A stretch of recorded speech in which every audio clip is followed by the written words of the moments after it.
Club Hockey Championships was going on in Blantyre in Malawi, and a couple of things happened there that we still are yet to understand. But in the ladies finals, okay, let's start with the men's finals. Sharkia of Egypt beat Kenya's Western Jaguars by 3-2 in the finals, so Sharkia are the champions.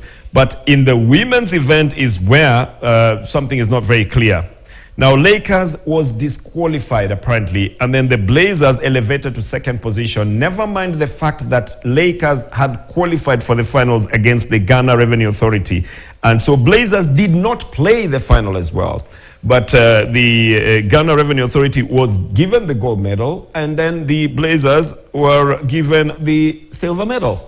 Yeah, Bernard, so what happened is three teams, Delta Queens, Ghana Revenue, and Blazers, all filed complaints against Kisumu Lakers for ineligible players.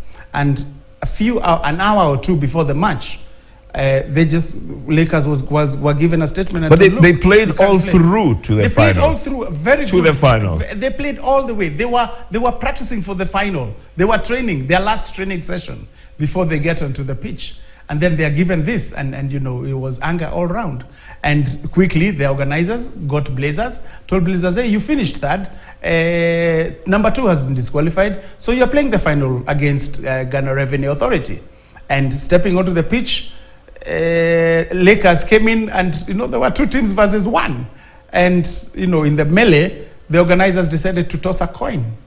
And it went the way of... What do you mean to toss a coin? To see who wins, because the match could not be played. Between Lakers and Blazers? No, between Blazers and Ghana Revenue. No, it wasn't played, so it can't even be by a toss of coin. It wasn't played. It can't. So I think this is this is what happened. That now at the finals, there were 3 teams on the field. Yes. Okay, so on a technicality, then the Lakers were disqualified. But on an issue of fair play, the Blazers decided also they're not playing the finals. Now, the interesting thing is, who filed the complaints? Who knew the players that are not from Lakers? This is a club championships, and I understand that rule also allows in clubs for a club to get players from other places to come and play for them. Not like in a national team, you can't get a player from another country. Yes. But in clubs, you apparently can be able to bring in players. So, yeah. They allow, I think they allowed 3 players.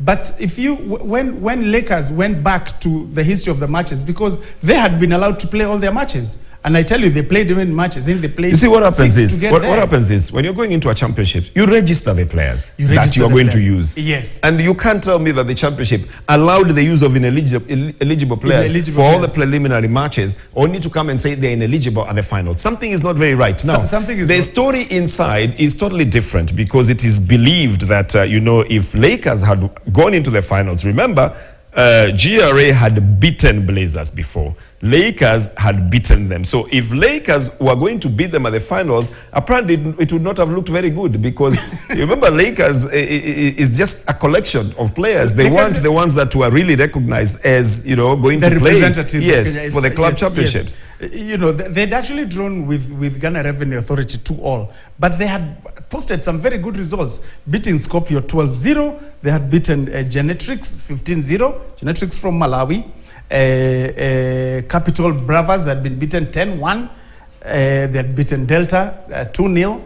I don't know.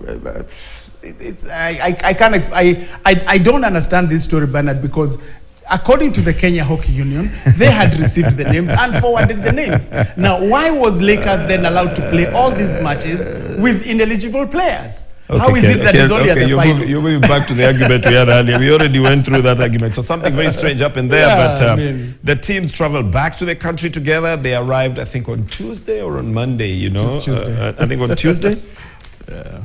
Yes, in the morning. What's today? Today's Thursday. They arrived yesterday morning, Wednesday morning, yes, because they traveled by road. Nevertheless, it just proves there are 2 very good teams in the country, but for heaven's sake, we shouldn't have this kind of little technicalities knocking each other out, and then, you know, looking at a bad situation where 2 teams are on the field and one team looking like it's blocking the other team. The players now are in jeopardy, and they're very afraid that they might even be banned from playing. So let's not have this kind of situation happening, especially to the Kenyan teams. Let's move to athletics now. The Shanghai Marathon. You know, you forgot and thought that the marathon season is over. No.